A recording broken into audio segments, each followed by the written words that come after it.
This is Isaiah chapter 10, verse 1. Woe unto them that decree unrighteous decrees, and that write grievousness which they have prescribed, to turn aside the needy from judgment, and to take away the right from the poor of my people, that widows may be their prey, and that they may rob the fatherless. Wow. Just want to give all praises, glory, and honor due unto Yahweh Bahashem, Yahweh Shai, Bahashem Rakah HaKodash. Double honors to the apostles and elders of Great Millstone of GMS that do rule well and that do teach well, and have taught me this truth. To you I say Shalom, and Shalom unto the hopeful elect. Lord willing, this will be edifying or thought-provoking in the spirit and power of Yahweh Shem Shai. Just want to revisit the reason why. Also, the reason why I'm bringing this out is just to show how corrupt Esau's justice system is, so-called justice system. It really takes the rights away from the needy being you Israelites, right? You Israelites. And the victims, man, justice is not really served to them the right way. They cannot obtain justice. And Esau's so-called justice system is really just about how much money you have. If you have money to spend on an attorney, a good one that is, most likely things are going to go your way, right? If you're guilty and you have a good attorney defending you, most likely you're either going to walk away as a free man, or you're going to get a lighter sentence, but you're not going to get the maximum sentence. And that's what you're seeing, especially in this case. It's posted July 2nd, 2025, so it's today. And it says, Sean Diddy Combs acquitted of sex trafficking and racketeering conspiracy, but found guilty on lesser charges. So all the major charges were thrown out. And that's because this man threw a lot of money at it. I believe it's estimated that this case cost $20 million. So he spent a lot of money on his defense. And he could afford it. And this man flaunts his riches. He shows you that he's got it. And he does. He's a powerful man in the music industry. He's a music mogul. And I'm sure he knows a lot of people in high positions. And he rubs shoulders with them. So I'm sure he pulled some favors, did some things on the left-hand side, and paid a lot of money. And now he's able to possibly walk as a free man or get a lighter sentence. And that's how it is. And it also shows you that crime pays. Crime pays. Wickedness pays, man. It really pays. Making a covenant with death, hey, man, it pays. For the short term, it helps you. It'll help you in this world. And who does this world belong to? It belongs to the spiritual demon Satan right now. So yeah, if you commit crimes and you do wickedness, hey, it's gonna pay. And this shows that, because if this were an ordinary black man, oh my God, he'd be thrown under the jail, or yet alone put to death. He ain't getting out of this. We know that. We know that. If this was an ordinary black man or an ordinary man of the tribes, he'd be put to death or thrown under the jail. Come on, man. Come on. We know that. But yeah, that's why when it says here to turn aside the needy from judgment and to take away the right from the poor of my people, that widows may be their prey and that they may rob the fatherless. There's a lot of victims in this case. How come justice isn't really being fully served to them? What's going on here? There's a lot of people that were victims. This guy forced a lot of people to do a lot of wickedness. That's very humiliating. You as a grown-ass man or a grown-ass woman being forced against your will to do something that you don't want to do. Especially if it's illegal and you can't do nothing to stop that. He actually was over people like that. So there was a lot of victims. And the evidence shows that he was actually guilty. He's partially responsible, but he's not being held accountable for all those major charges. So, Hey, it shows you the system's rigged. It's corrupt, man. It's corrupt. And a lot of other Israelites were involved, which they were wicked as hell too. But still, it shows you you're not going to get true justice in this man's system. Especially if you don't got the money and you haven't made a covenant with death. Especially. This place has got to go. This place has got to go. Let me get a precept, man. This is Proverbs chapter 29, verse 2. It says, when the righteous are in authority, the people rejoice, but when the wicked beareth rule, the people mourn. Hey, the righteous are not in authority. If the righteous were in authority, because a judge had to be over this, right?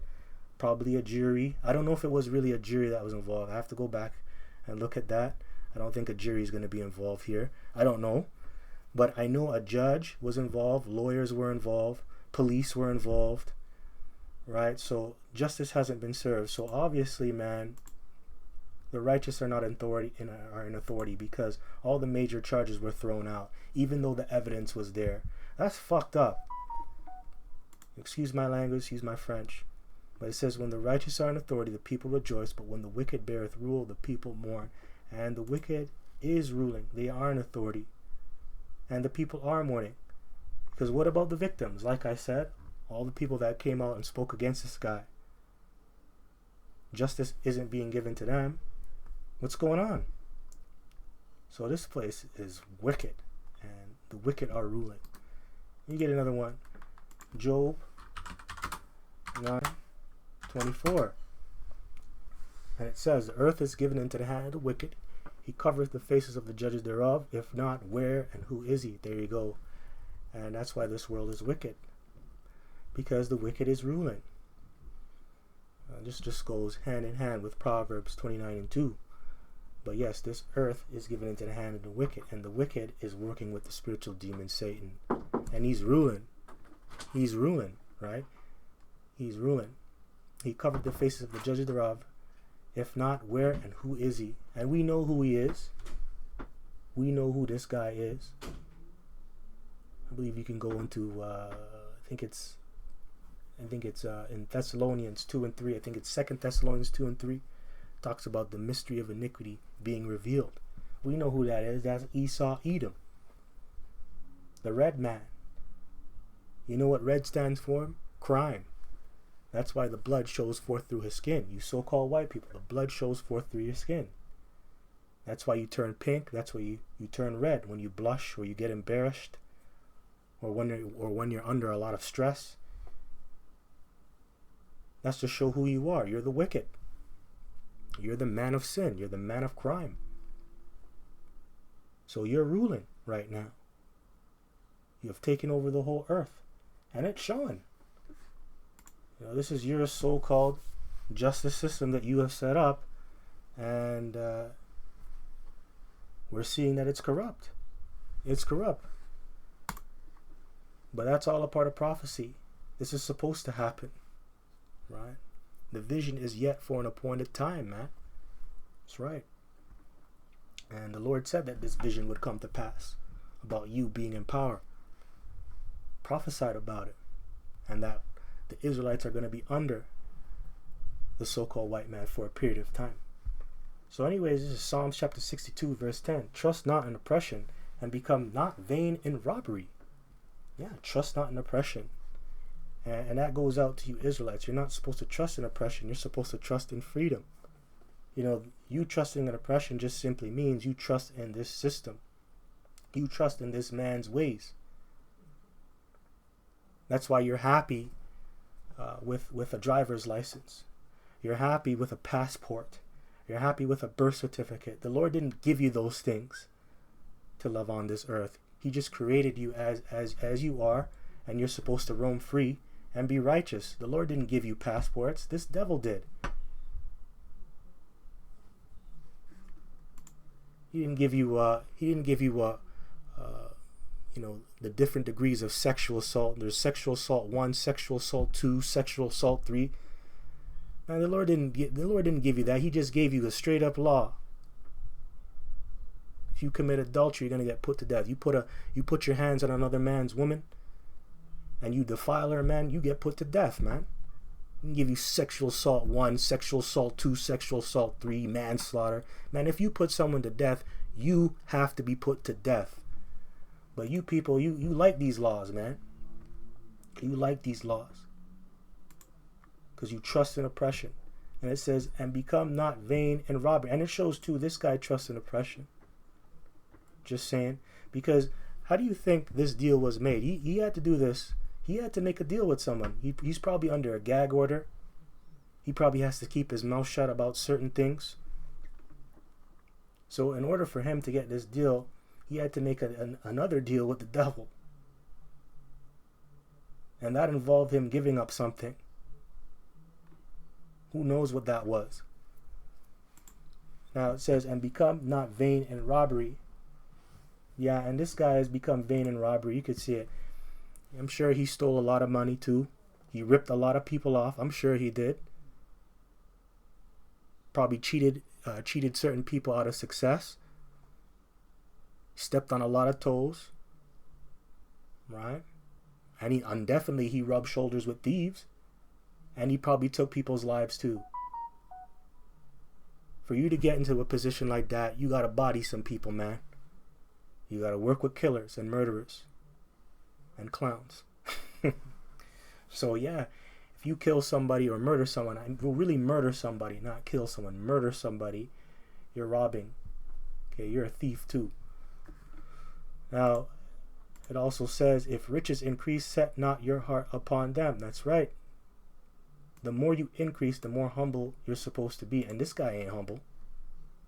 The more he increased, the more wicked he got. And that's why the Lord put him in this position, is really to humble him too. Right? Even though he's not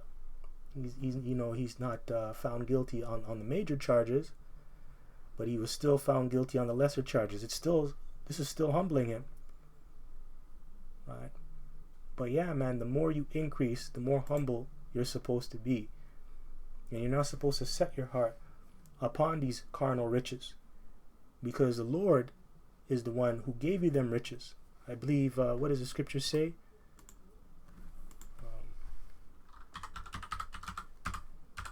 Dunghill, let me get this one.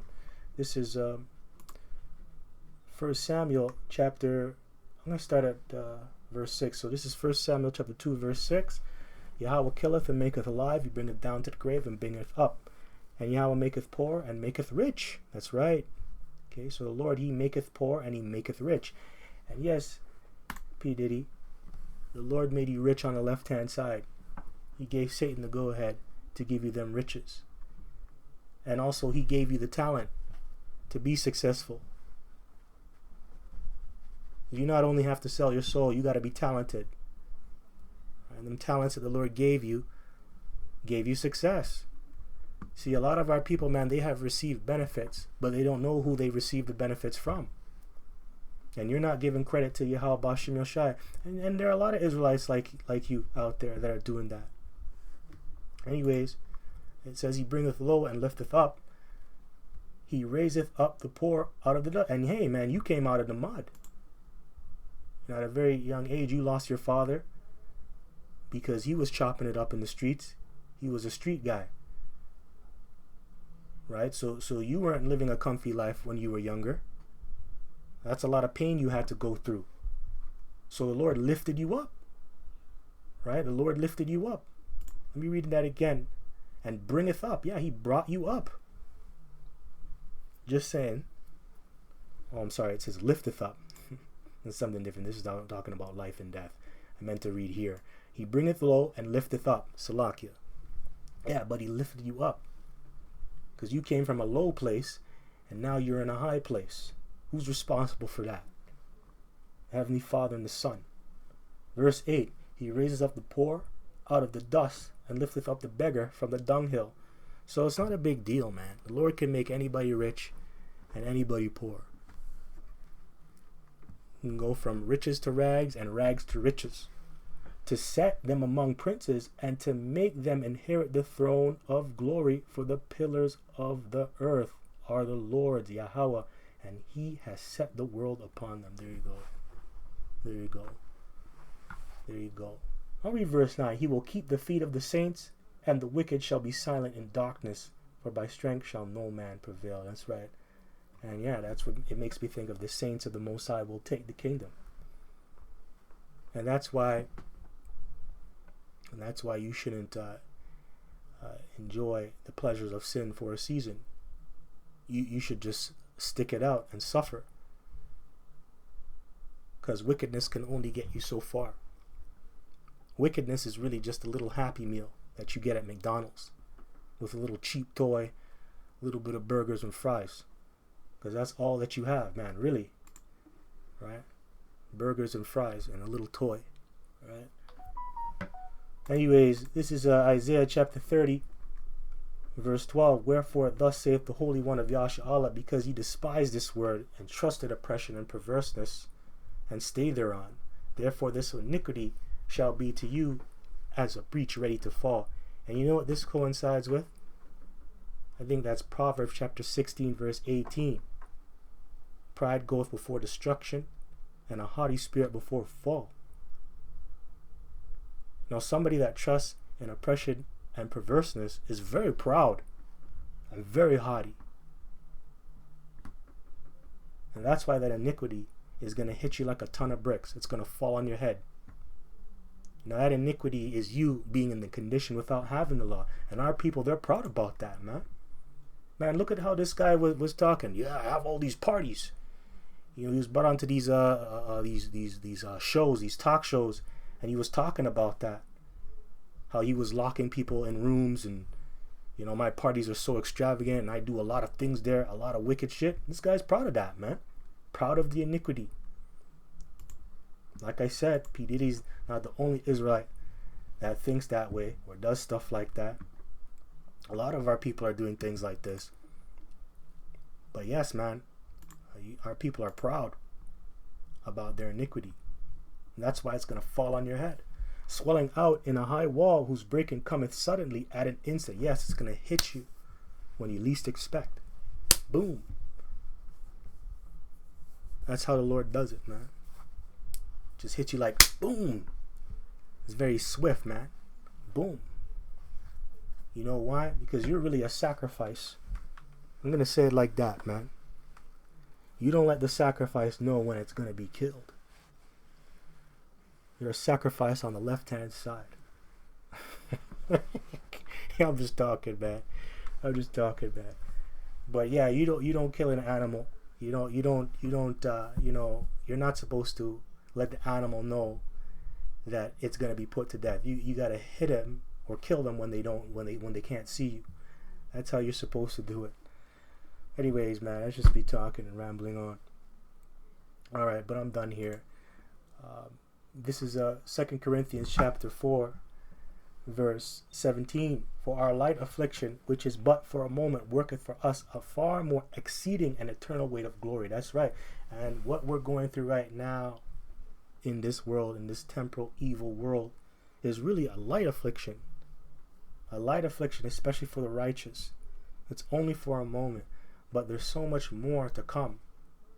And that's going to take place in the kingdom. We're going to receive and eat to our heart's content. And you know, the content that you have is for you only. You know, you're going to enjoy the pleasures of righteousness. And every man is going to enjoy their own pleasures, man. That's the beautiful thing. And the thing is, you won't envy anybody. You won't be jealous. You're not going to be thinking, oh, let me steal this guy's stuff. Nah, man, you're going to be content and righteous. And you're going to have new bodies. You're going to have real power, man. Real power. See, he has power, but it's temporal power. The power that he has can be taken away. And this guy's fighting to keep it. All right? This guy's fighting to keep it. The little power that he has on this earth. And guess what, man? This guy, if he comes out of this a free man, he most likely he's going to get more powerful in the music world. I'm just saying. And all those people that were against him are going to suffer. But I see, man, if this guy walks out of this a free man, let's just say, right? Let's just say, I think this guy's going to become more powerful. I'll just be talking. Anyways, man. Verse 18. While we look not at the things which are seen, but at the things which are not seen. For the things which are seen are temporal, but the things which are not seen are eternal. That's right. The faith is evidence of things not seen. Faith is a substance of things hoped for. That's another precept that links with this. So we want the things that are not seen. Right now, we can't see Yahweh B'Shem Yahushai, but we know they exist. Right now, we can't see the kingdom, but we know it's coming. Right now, we don't have the riches. We don't see the riches. But it's coming. Because we endured, man. And we believe. The things which are seen... It's got kicked out. I don't know why ad block popped up. I don't know what that happened. But it says here, but at the things which are not seen, for the things which are seen are temporal. And everything that we see in this world is temporal. It's not going to last forever. And that's why we have to store our riches in heaven. We shouldn't be storing our riches on this earth. But the things which are not seen are eternal. That's right. And that's why we're going to get an everlasting kingdom, an everlasting rule, everlasting righteousness. All right, let's get this last one. This is Luke chapter 6 verse 23. Rejoice ye in that day and leap for joy, for behold, your reward is great in heaven. For in the like manner did their fathers unto the prophets. But, that's for the elect. But woe unto you that are rich, for you have received your consolation. That's right, and he has received this consolation. The consolation is a runner-up prize, which is second place. If you come second place, you're the first loser. Right? But woe unto you that are rich. Yeah, people out here are very rich. You know why? You know what woe means. Woe means destruction. You know why you're going to receive woe? Is because you got these riches by wickedness. Verse 35, woe unto you that are full, for ye shall hunger. Woe unto you that laugh now, for you shall mourn and weep. Yeah, and we're going to see that in the latter end. Laugh now, die later. Hey man, these people, man, that have sold their soul, they're laughing to the bank. Hey man, they're laughing at you little people out here, how they make money off of you. How you buy their shoes, you buy their sneakers, you buy their clothing, you buy their cheap liquor, because he sells fucking liquor too. They're laughing to the bank, man, and looking down on you little peons, little goyim. So laugh now, die later. I think he has something called Ciroc or something like that, Rockaware or whatever. I don't know, man. Not Rockaware, Sean John. Yeah, Sean John. A lot of you Jakes, man, you buy that shit. Here it is. You look like you're worth $1 million, but when you open up your bank account, you're worth $2 fucking. That's how a lot of you Jakes are moving out here, man. Yo, a lot of you Jakes, man, you buy all these Jordans, you buy all these designer clothes. You look like you're worth $1 million. You open up your bank, you're worth fucking $1. Yet alone, some of you are in the minus, man. Fucking proud, too. Hey, niggas like you are going to be judged. Them Jordans are going to be burned up by nuclear fire, man. Jordans. Made by Nike, which is a false god, too. Damn demons.